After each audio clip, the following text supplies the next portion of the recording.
Hello and welcome to the Gooner Talk, back again with you guys for another episode of what is a special edition of the Arsenal Transfer Show. I wasn't actually planning on doing an episode of the Arsenal Transfer Show until around the January window time, but with the honeymoon series of which this is, and thank you, and I hope you've been enjoying our pre-recorded content whilst I've been away. I thought one of the topics that we would do is kind of look around the squad building processes and the tactics around kind of looking toward how do we get to a position where Arsenal are once again competing at the top end of the Premier League and Champions League, because things still need to change for Arsenal to get there. And who better to kind of talk about this kind of thing with than the one, the only, Mr. Clive Palmer. How you doing, mate? You good, Joel? I'm good. How are you? Yeah, not bad, not bad. I know you're pretty good. You just got married, right? So yeah, you can't. I mean, can't complain about that. I mean, right now, as this goes out and the listeners are listening, I'm probably just chilled on a beach in Mauritius, living life. But right now, none of us need to hear about that. Just get on with the show. But as I say, yeah, right now we're sitting here and we're going to talk a bit about kind of the squad building and how we level things up and upgrade Arsenal to a level that gets us as close to the likes of Man City as we feasibly can in this kind of era of football. So I thought what the best to do is kind of split things up in kind of the 3/3 of the field, starting with the defensive end of the spectrum. Arteta has changed drastically, I think, from the point he came in. I mean, when he came into the club, I remember that, one of the big things about it was trying to address the goals that we were conceding, because under Emery, we would just concede chance after chance after chance after chance. And he initially, I remember going to that back three that eventually has morphed into this kind of back four that we've used as well. And we've changed personnel significantly. I mean, the entire starting 11 for that game, the first game of the season, was an entire back five, including the keeper, that was made up of Arteta's signings. So it kind of shows you in such a short space of time, he's overhauled the entire back line. So talk to me about your feelings regarding Arsenal's defence and where it is, where it has been, and where it still needs to go. So I'm probably going to shout your little menu, Tom. This is what I do.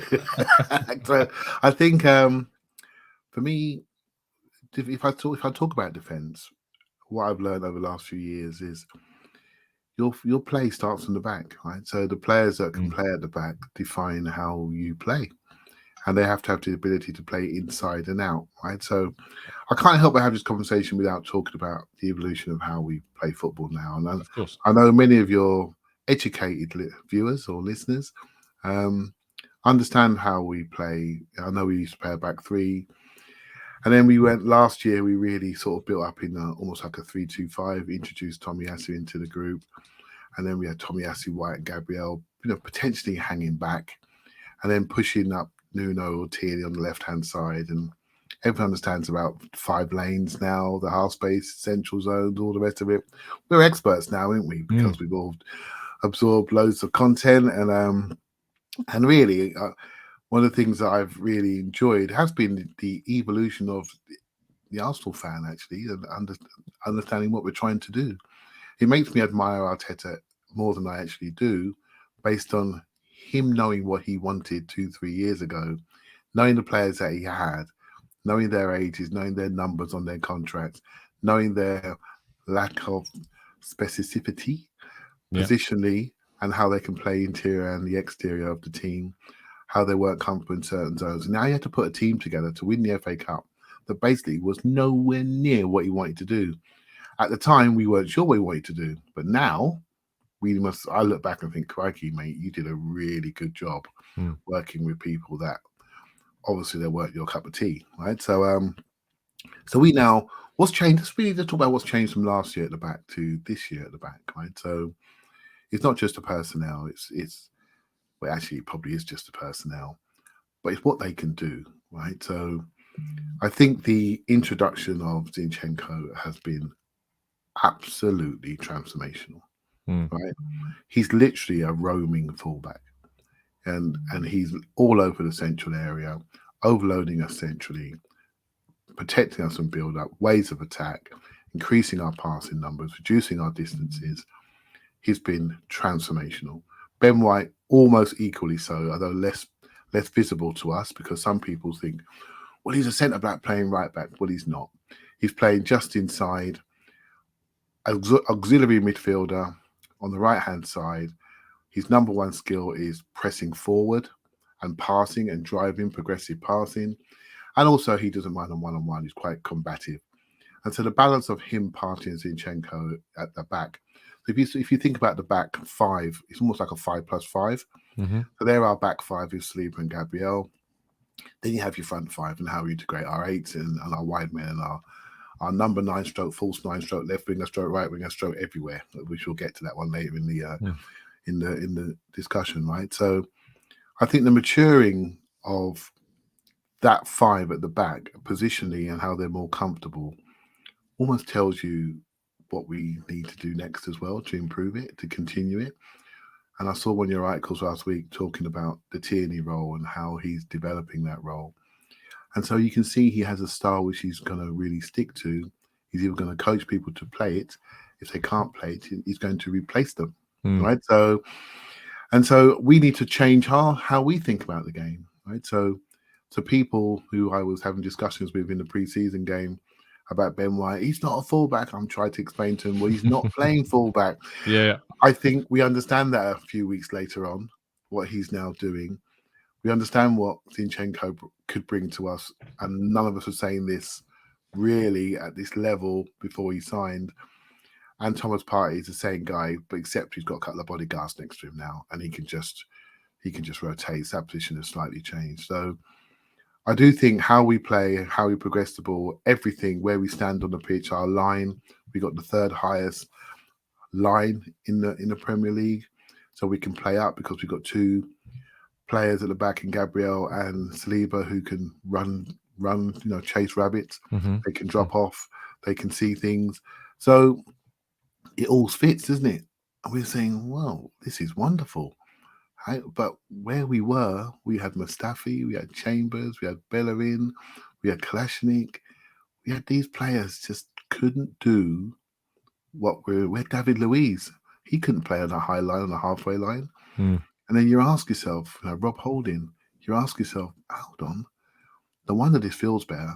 It is down to the players and how they're asked to play and if they're able to play in a certain way. So I'm a big believer. I've said it before, Tom, one of my phrases, I used to say blow it up all the time. And people saying, Clive, you let the manager off. I said, no, this is about players and their ability. And I think I've been proven correct. Yeah, absolutely. No, Arsenal was always going to need a restart and a rebuild, and especially the defence, because, as I say, under Emery, it was chaotic at times in some of the ways in which we were going up against oppositions. I mean, for me, going away to Watford and seeing them dominate us and have chance after chance, it's just not something I want to see Arsenal do. I want to see Arsenal play with the dominance like they did at Bournemouth this season, where they just didn't give them a look in all game. Like we've been in those games before where, we've gone to a side we're expected to beat, but then they're going to get chances, as the commentators say. They're going to get opportunities, but Arsenal are like, no, you're not going to get opportunities. We aren't going to give you the chance. We're going to keep and turn the screw this entire game. And that, as you say, starts from the back and controlling the play and having the ability to recycle and go back if things aren't working forwards. And when you've got as good a passer as you do in the likes of Zinchenko and White and Saliba, of course, who's joined us, to a lesser extent Gabriel, it's really important. And I say a lesser extent at Gabriel because over the course of this season so far, and I know we've only got a small sample size, he came in, of course, in 2020 and immediately seemed like, this is the centre-back upgrade that we've needed for a while. We've been given Skodra Mustafi and Socrates and, these guys, and now we've got Gabriel, who just looks a different breed. But for me, he weirdly looks like a little bit of an odd one out in the group at times. Is that fair? Nope. In fact, if you look at his, tell me why. Well, I suppose it's wherever you go, right? So I think team within a team you have a role, and he's seen as, for me, he's like the rock at the back primarily, and so he's the guy that you normally put against the other team's best player, best forward. So he's the guy that roughs him up, and if you go through him, whatever's left, the other guys pick it off to pieces, right? So, but he's the guy that will be marking Kane. He'll be the guy that will be marking Haaland. He'll be the guy that will be taking the other team's best player. But actually, his passing numbers are better, very, very good. They're probably, might even be a bit higher than White's. I'm getting this from Elliot in my ears. I can almost hear him. But and Elliot's now convinced about him because Elliot loves the data. And the data shows him as a very good progressive passer. And for me, I just look at his role and say, we need that guy in our team. That guy who's aggressive, who wants to go and get it. But actually, I've actually felt he's always been better on the back foot. And when he was with Ben White, who was a little bit more aggressive on the front foot, if Gabriel had to go on the front foot, I think that's when he's at his weakest. When he tracks people going backwards, I think he's much stronger. So you see when he gets into trouble, when he gets his bookings, and when he jumped out of his hole against Manchester United, that's the stuff that I think he needs to show a bit more patience for. And that will come with just playing time. He's still young, 23, 24. He's still young and he's still learning. And when you're so physically supreme, you want to go and get everybody. It's almost as though the guys in front, that three, Zinchenko, White, and Partey, when they're there, they like protect the moat. Do you know what I mean? They protect everything. They create waves of attack, stop people, they counter press, make sure people can't get to us. Also, if they move out of their spots, that's when Gabriel feels I might jump in there. Maybe a little bit of patience to hold. Think back to that Manchester United goal when Sambi was up the pitch and he's jumped out. You think, just hold. They're not beating you in a foot race, but they're going to beat you if you're not there and you're on your backside because you made a slide tackle. You're out of the game, right? So if you're looking to critique him, that's where you critique him. But every one of them have got an issue. I don't want to go through them all, but every one of them's got issues, as we all have, Tom. None of us are perfect, right? So, I don't see him as an outlier at all. I see him as perfect for this group, and he's contract time for him soon, and I hope he gets extended. Yeah, I agree. I think that the contract extension is part of the kind of 2-3 year cycle Arsenal are moving towards with their contracts, and that's why Gabriel seems to be up with that. The reason why I think I've kind of got it in my mind as in being a bit of an outlier is just I feel like he's the most replaceable potentially of the four. And I look at him and I think that's because there's been links to the likes of Juventus, and I know that you're shaking your head because obviously we don't need to sell, but in the mind that there are teams looking at him, and as a team moves towards trying to move back to the top, players do move on. Starting 11s at the start of a project don't remain the same all the way through. And Liverpool lost Coutinho and Suarez and had to move on from them. And I look at Gabriel a bit as one of the players I feel as though could get snapped up by someone else or could move on at some point. So potentially that's why I've got kind of this stigma attached to him. I think he'd be hard to replace because of his left-footedness. I look around and I think there's some other players out there, but they don't offer the penalty box solidity that he offers. And sometimes we get enamored with build-up and playing on the halfway line, but there's another side to the game, and that is defending your box aggressively. I think he does that very, very well, particularly in the air. And so, I think I even don't mind his rough edges because all the other guys are smooth as silk, right? So we can afford one that's rough, physical, jumps out of his boots, wins everything in the air. We can afford one. Do you know what I mean? And if you think back to what we used to have or used to like and used to laud, say a Rob Holding, for example, he's a fine player, but he can't play at the halfway line consistently. He can defend his box really well, but he can't play on the halfway line. His distribution is not as sharp. He's not as fast. When people run around him, he grabs onto them, and that's a problem. So every foul's a booking, and so because he's not comfortable there. In another defense, 10 yards further back, he'll be like brilliant. Do you know what I mean? And sometimes your role changes based on how the team is playing. So how the team is playing, Gabriel, Saliba, and White are the only three that can do it. Maybe Tomiyasu up to a point. Well, he's the one we haven't mentioned. I mean, Tomiyasu, where does he kind of fit? Do you see him usurping White back into right back? Do you see potentially a partnership between Saliba and White centrally? Is it an option that you think can work as a dynamic? It could happen, and none of us would be worried about it, would we? No. I also think, and this is something to think about later in the season, it may not happen now, but I've got this big thing for Tomiyasu playing at left back in this system. Yeah, because I heard you say that on the vision. Because particularly when we're playing against those inverted right wingers with their left foots, Kulusevski and etc. He did it last year against Rafinha. Didn't he do against Rafinha? Yeah, I think you're right. Yeah, yes. And it's been in my mind since then. And just think about it. It doesn't matter where they play, what the numbers on the back of their shirts is. It's 5+5. right? 5 defenders. So if you're picking our best 5 defenders to get build up, Mhm. our best 5 defenders, Tomiyasu is in that group, right? He's ahead of Tierney for me Yeah. on that left-hand side. If you're playing big games, Northwest or Spurs away, I'm happy with that 5. Mm. Do you see what But I a mean? right footer defending an inverted winger is going to be helpful anyway. Yeah. It's perfect. Chelsea were in Yeah. Champions League doing the same thing, right? Mhm. So it happens, right? So again, horses for courses, injuries, fitness, etc. People have got this first level in their mind, which I'm fine with, absolutely fine with. But as soon as people get injuries, start to look Yeah. tired, we talk about Ben White. It's probably changed a few people's minds. But Ben White told in the last season when he was carrying a hamstring, people are wondering, was it value, right? So it Yeah. changes very, very quickly based on energy, fitness, health.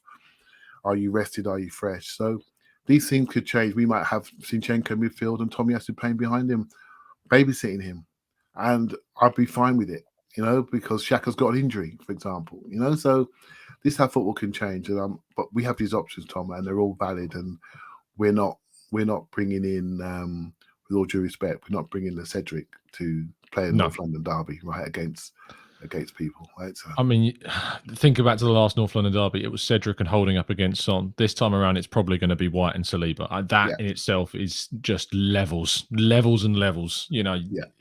None of us It's going to forget that pain staircase of to heaven. Cedric barely in your TV screen while Holding was left on his own with one of the Holding fastest was forwards in the the amount world. of criticism Holding got for that game, and I'm sitting there screaming at people, going, "Are you watching what Cedric's doing to Yeah. Holding in this game?" Like, Cedric just played his own game in Yeah. another hemisphere, right? So I'm not going to forget it. So No. He needs to go. He absolutely needs to go. Well, I didn't want to linger too long on the defence. The only other part of me that wanted to ask, obviously, we've got a really exciting talent in Brooke Norton-Cuffy coming through, who I Yeah. like a lot. Loves going forwards, but equally loves one-on-one defending, as he's self-admitted. Yeah. But he is a different style to White and Tomiyasu because he is forward-thinking. I was chatting to the guys over at the Rotherham United podcast the other day, and they say that his crossing is dreadful. Like his crossing has been awful. Like he's done something like 20 plus crosses, not met any targets in any of those. So he's got 0% success rate in his crossing. It is a part of your game that can easily be coached and improved, I think, in time. But do you see Arsenal adapting with a more offensive styled fullback? Do you see a Trent? Do you see that kind of player there? I think he's a strong runner. So when you see the clips, you see him running past people. But actually, I think he could be taught to be the Carl Walker style, inverted right back, and just get up behind people, make sure you don't get run past, make sure you don't allow people out in transition. I think he can do that easily. I watched him in the summer. I got to be honest with you, I watched him in the summer, and I think we've spoken before on this, and he was tired. He was tired. He played for England. They won the tournament, right? But he played for England, but he flagged out before the final, was on the bench for the final. Didn't play well, Tom, in the semi-final, caused a problem, gave penalty away. Yeah. Looked tired, mate. Looked tired. I thought, we have to remind ourselves, despite all the nice clips, these are very young men developing a robustness for adult football over 30, 40 games. So I'm glad he went out alone again. I'm interested to see what happens to Real Waters. If I look at the two of them, I think Real Waters is maybe more technical, and he seems to have grown significantly. I think he's got an injury now, I believe. Yeah, he's missed the start of the season. One to watch there, mate. Trust me. And I think it's a toss-up. I'm telling you now, it's a toss-up. Another player that I got my eyes on is Austin Trusty, who's playing at Birmingham. I've got my eyes on him. I'm watching all the videos on him. Friends of mine, I live near Luton, about 10 miles from Luton, and his first game was at Luton, and my friends came back and told me what player this is. And so he's a left-footed centre-half, runs fairly strong, defends his box strongly. When you see him, you're going to smile. Just watch a couple of clips. There's a couple of good channels out there that have got all his clips, and he looks like a left-footed, quicker Rob Holding, and really strong in his own box. Not quite as I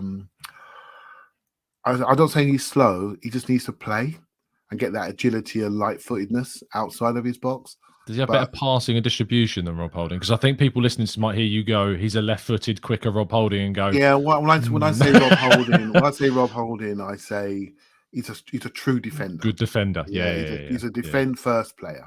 I think Rob Holding when he arrived we thought he was a good passer, and then it sort of went away when he got that first injury. So I think our standards on passing out for the back have just gone up basically, and he hasn't quite gone there with it at the moment, confidence wise. So Austin Trusty's one to watch, and yeah, who knows? Are Arsenal cooking him for next season to be and holding pops off to Aston Villa for 20 mil, and he comes in, and that's how you do it, right? So that's how you get money back in that we desperately need. So yeah, one to watch there. I'll be happy with any of those 2-3 names you mentioned come into the squad to supplement what we have right now.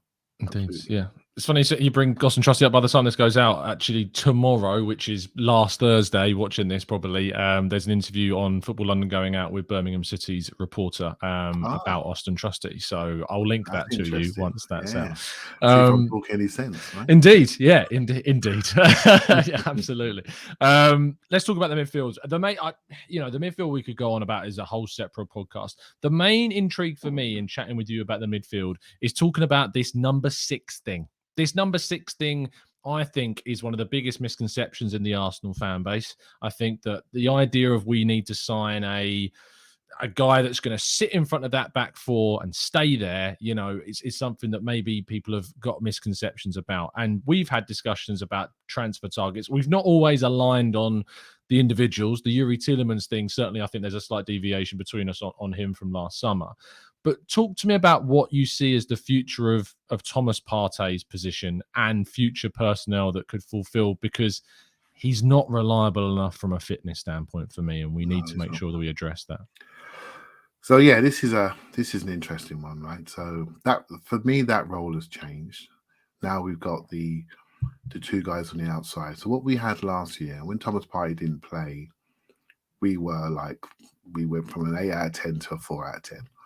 Because what he was doing, he was literally on his own, and we didn't have the same inversion because we played as a 3-2-5 rather than a 2-3-5. So he didn't have the options. What teams were doing, Palace really did it first, didn't they?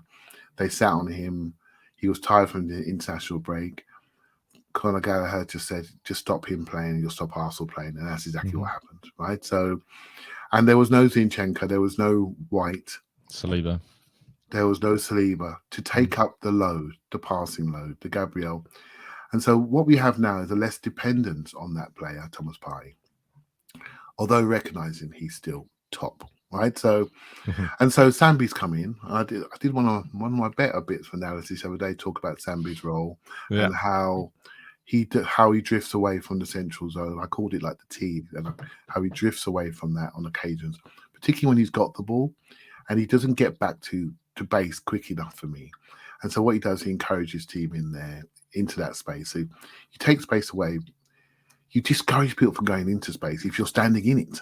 So stand in it, get back there quickly. So what he needs to do, rather than have 5 touches going from side to side, have 2, let the ball do the work, get back to base, take that space away.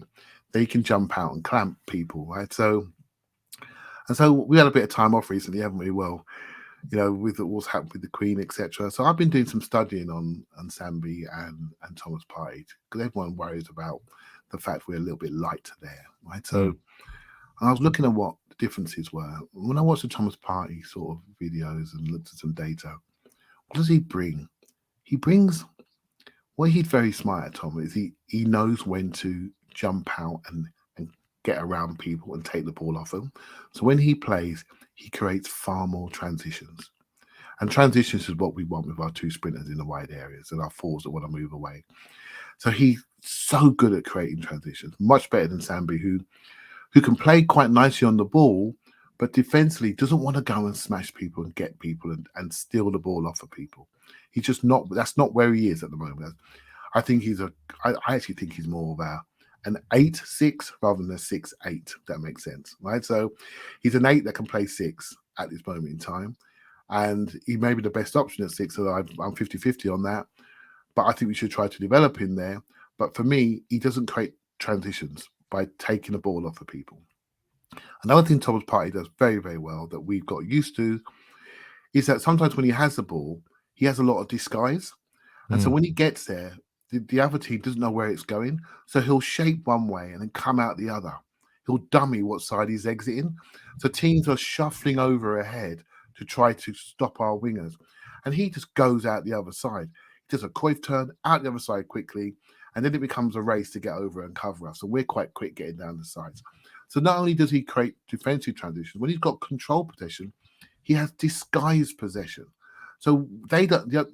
We are so good. He's so good at slipping the ball through the Odegaard, giving people the eyes, and so we have a level of, I can't describe it.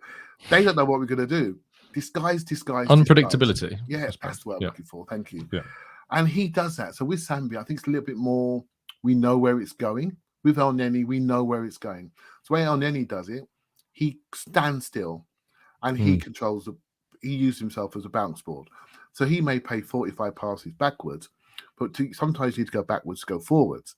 So he's that guy that's available to allow us to maintain possession, but he takes the space away. So, but I find myself saying to El Neni, can you please just turn sometimes? Can you turn and drive? And so Sambi's got the turn, hasn't got the position. El Neni's got the position, hasn't got the progression and the turn without moving the ball. He can't do it with his legs. Yeah. And Thomas Partey's got the whole lot, right? So what do we do? How do we bring somebody in to do that role? Now, I am a little bit perplexed by this because Douglas Luiz is not a bad player. And by the way, watch the game against Villa again after he scored. Watch him running backwards in that game. It weren't pretty, right? So very Tielemans-like. But he stands in that position. But Tom, I'm sure you're aware, if you talk to Aston Villa people, they say he's an 8 rather than a 6. Yep. So he's not a true 6. I know you believe that Thomas Partey's not a true 6. I believe he is a true 6. Okay. Yeah, because that's what he is now at 28, 29. Yeah, it was kind of the Thomas Partey thing for me was like his best position when I watched him before coming to Arsenal, why I wanted him was because he played a progressive central midfield position at Atletico. Yeah. People talk about him playing at defensive midfield for Atleti, and he fulfilled that role because he was so good at being box to box that he was just so far back, so far forward all the time with his engine. Yeah. But you're right in saying that he's transitioned into the 6 for Arsenal. You know, it's that's where my head's at with him. Yeah, so I liked him. I actually saw him when he came to Arsenal in the Europa League semi-final, and they had a sending off, and he went to right back, and I just loved him from that moment onwards. I thought, oh my goodness, can we get him? And we ended up getting him. So, but he also plays number 10 for Ghana. So I always thought he had this ability to run games, and I don't know if Arsenal did this. I don't know how they went for him, but he's just running games from the base of the team, rather than running games from the number 10 position. And I know he's in different international football, etc. But I think it's an unbelievable bit of talent identification. Because I think what he does compared to Fabinho or Rodri is we demand so much from him defensively and offensively, right? So we demand that disguise. We demand that get out of the press. We also do want to win all his headers, all his tackles. And those players don't have the same offensive responsibility as he does for us. And this is why I think, fitness aside, if he was fit, Rodri is a very good player. But I tell you now, this guy, the only thing that stops me from saying he's the best in the league is his health. Nothing to do with ability, because I think he's tremendous. And what happens then? Because he isn't fit enough. And I get into debates with people about Partey, and whenever they go, he started 57% of games. I'm like, I have nothing back to that because it's true, And Arsenal, obviously, I like Sambi a lot. And as you say, he's the foil to El Neni. And if he could add that aspect of his game, great, amazing. But I don't think Sambi is a 6. I don't think he is that player. I think he can develop into what Xhaka's doing at the moment and play that position really well. So, it would make sense for Arsenal to go out and sign somebody who is not a backup, because, watching the show, I hate the word backup, a competitor to Partey. So I'm gonna do my first question where I ask you for a name. At this point. And so I watch all the rumours like everybody else. If you look at the Brazil squad today, and you look at all the players that are in that squad, there's one player that's not in a European club. I think maybe one other forward that's maybe in the team now, but in the squad now, but there's one player not in the European club, and that is Danilo, right? So, and I look at him and I see somebody that is a true six, somebody that's played out wide. So he's also somebody that's quite got a lot of agility on the ball, a lot of press resistance on the ball. He can stride, but he wants to move it quickly. But he's very agile and he's very mobile. And I look at him, I think, where are Arsenal right now in their development? Have we got time to develop a Danilo and a Sambi in our midfield? Is Xhaka going to stay for 2 more years to allow these guys to develop, along with a Patino potentially? Right, that's 3 very young players. Right, so I'm not sure we're going to develop 3 young players into the core heartbeat of the team.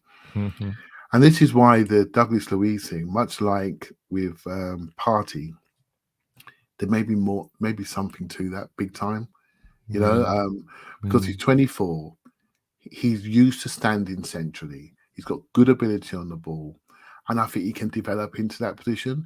So rather than looking for that 6, we look for somebody that's got on the ball personality, wants to come and get it, understands how positional discipline, but can develop into that role alongside his 2 bodyguards, right, which are inverted fullbacks. So his responsibility on ball progression is slightly less because we've got great ball progressors in those positions.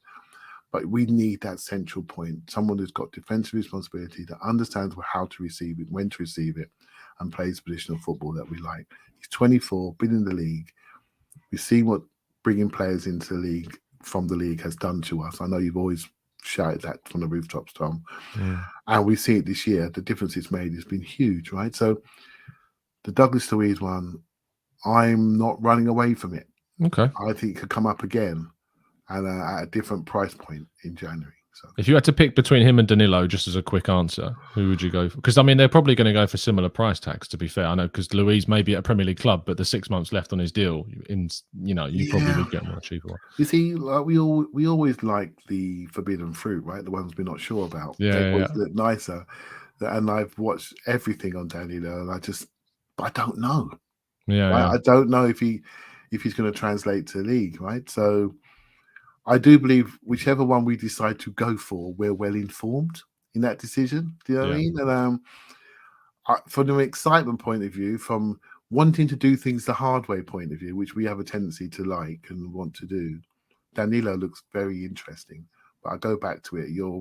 I look at things as almost like risk management. How are you going to, maybe Danilo comes and maybe Sambi doesn't stay. That could happen. Yeah. Well, that could happen. And we decide, well, actually, we move one of these on and then we bring in 2, right? And go from there. And that could easily happen, right? So, but yeah, we do need a 24-year-old though, mate, because we're a bit older. With El Neni, Partey and Xhaka. We need a 24-year-old. So I think we'll end up with Douglas Luiz. And it may be a toss-up as to which one of the younger ones we decide to cook in the background. There's a reason why we only paid 16-17 million pounds for Lokonga. It's the same as Tavares. They're bringing in players they know they can potentially make a profit on, and we need to start making profits on players. So, indeed. Maybe. We'll round off the show with the last piece of the puzzle, which is the forward line. Now, Arsenal have a front 3 right now, which you can just see being Arsenal's front 3 forever, and it's joyous and it's brilliant, and they're combining perfectly, and Jesus has taken things to a new level. But there is always kind of this question around the depth and the lack of depth in kind of these areas, especially behind Saka at the moment. Nketiah, I would love him to succeed, but the gap between him and Jesus is significant for me. So what do we do, Clive, with this front 3, and how do we mould it for a team that needs to be aiming for higher than just qualifying for the top 4? Yeah, I think this is how we're going to be defined, right? So this is a big thing for me. I love the 2 we have on the outsides right now, and their skill is their ability to travel in and out of pressure, travel, intensity, pressing, hard positions, right? They cannot play every game. They just can't. And so I think we need 4 for 2 in those wide areas, right? So Marquinhos has come in. I think he looks interesting. He looks like a creative passing wide man, understands how to protect the ball, could definitely post up, can travel inside, can keep it. Lovely pass into the box. My goodness, his crossing is What a just cross. Unreal. unbelievable. He's just got music all over it, right? You've just Mm. got to score from it. It's not an accident. You look at some of his videos, the way he strikes the ball and his Measured. shootability is mate, it's silk. He's way too good for someone his age. Right. So Yeah. I don't know where that's come from. Some people are just given some talent. Trust me. Yeah. Martinelli, I'm really, if I project forward, I think we need, I think we need a righty from the left. That's our big thing. I don't think that's Smith Rowe. I don't. I think we need a sprinter from the left hand side. And so, if I was to project forward, might sound controversial, right? But then there does need to be a little bit of renewal in time there. And I see Martinelli spending more time as time goes on as a centre forward. Okay. I think he looks like Jesus a lot more than Eddie does. That makes sense. Yeah. He looks like him. And it's not a problem for us right now. But if we were to buy that Ukrainian chap and play him off the left wing, who for me is just someone Special. love at first sight player for me. When he came on against Scotland, I went, "Oh my god, who is that?" Yeah. I literally said it immediately. I actually said, my tweet said, "Forget Zinchenko, who's at number 14." You know, it's a tongue-in-cheek joke. I was watching Zinchenko, right, and he was playing brilliant, and I've just loved him ever since. And he's a defining player. You get defined by your forwards, and we look much better now with the 3 forwards that we have, and so we have to have players with similar dynamics behind them. And so, if we were to lose a Jesus right now, Eddie can do a good job. But imagine if we had Mudryk and Martinelli was centre forward. I'd be thinking, this we're still there. We're still right there. Do you see what I mean?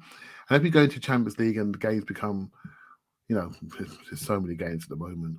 We need the ability to start games with one player and end with another player that has the same sort of skills for me, same sort of speed, intensity, carrying ability, the threat that make people want to mark them. I really like that player, mate. And I always say to people, don't get hung up on players. There's always another around the corner. But don't listen to me when I say that, because I've fallen in love with this player. I think his ability on the ball, his speed, I cannot see another player more suited to us. Age-wise, he hasn't got to play immediately every minute of every game. He needs, mate, I've never seen a player I've been more... infatuated. Perfect. I just think he's perfect for us. And we've got to get him soon, because we are the right team for him. I can feel it. We're the right team for him. We've got the right roles. We want that player to stay high and wide on the left-hand side. We want him to carry. We want him to press off the ball. We want him to threaten teams off the ball, running in behind. We want all of this stuff. Calm finishes, calm crosses. He's made for us, isn't he? He's absolutely made for us. So I'm not looking anywhere else. I don't think we need someone from the right-hand side. Really? So Marquinhos, you're kind of banking on with Marquinhos and Vieira, they can do it. So why do you add another inverted lefty on that side? I don't think you need, 4 players, 4 lefties in that little pocket out there. I don't think you need it. And if you want to, I actually think Smith Rowe's as good from the right as he is from the left anyway. So I don't think it's the problem for us. But I do think having that special player, because a lot of teams attack left, because it's just better for righties to kick towards the left.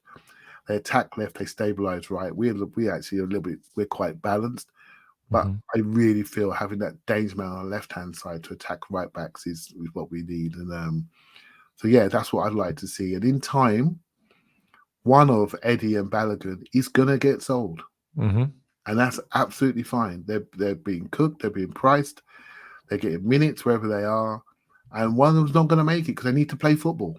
Yeah. Right. And so what's your space on that one? But that's how I see it's going to play out. But lots of if buts and maybes there, but that's how I'd see it playing out in the future. No, I'm thinking, like, what's interesting, we've got 5 minutes left, so I think it's a good point to kind of summarize this. You know, when I kind of sat down to do this show about where does the Arsenal squad need to be, what do we need to add in order to kind of place Arsenal in the best possible position to try and attack what our ultimate goals are.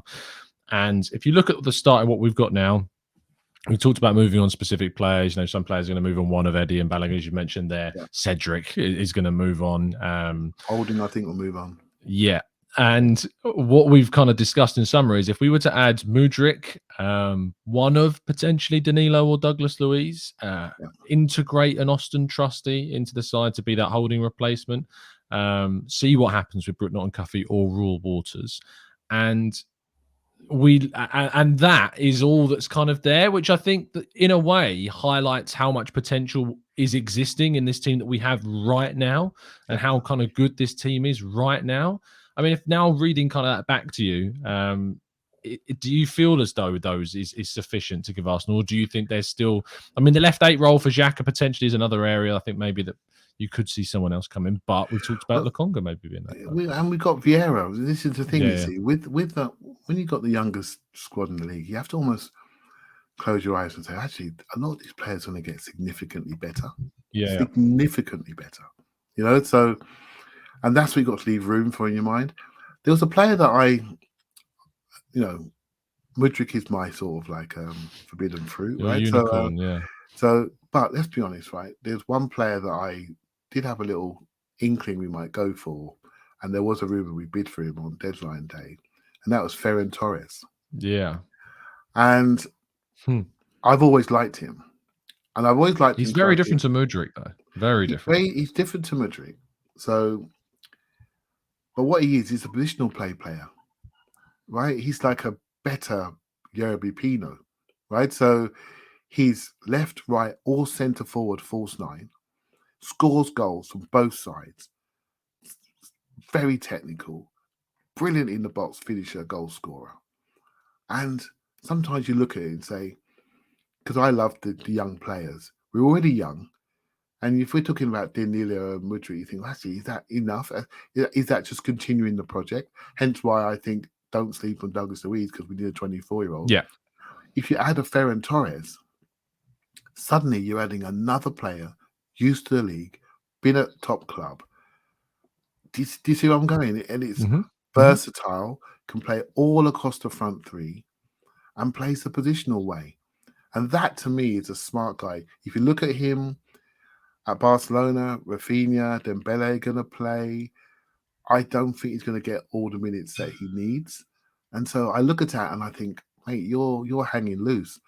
Now, Barcelona accepted that bid of 30 mil, and Xavi said no. What happens in January if he hasn't got the minutes? Right? So again, that fits us, and it fits age-wise as well. It fits experience.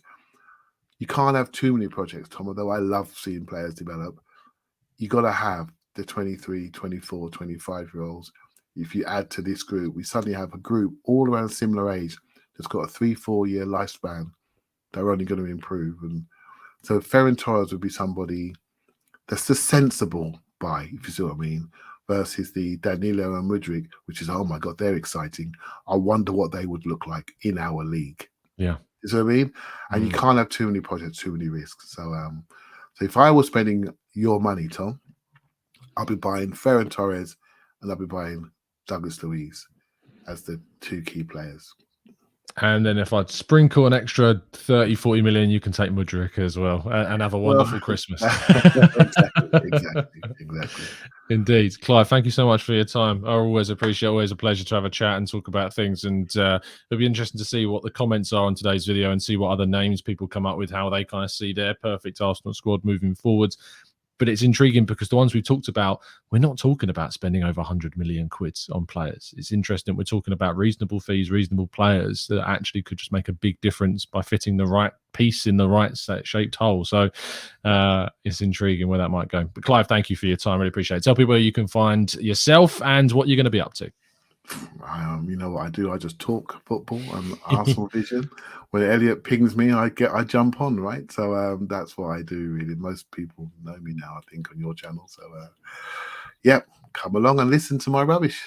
Indeed, it's like Elliot has a Clive hotkey. Just presses it, and Clive appears. That is a very special perk to have. But no, thank you, Clive. Really appreciate it. Thank you, listeners, for tuning in. I hope you've been enjoying these pre-recorded episodes throughout our honeymoon series. Do drop a like on the video and subscribe to the channel if you're new around here with those notifications turned on, so you never miss a show. We'll see you again for the next one. Have a great day, and as always, up the Arsenal.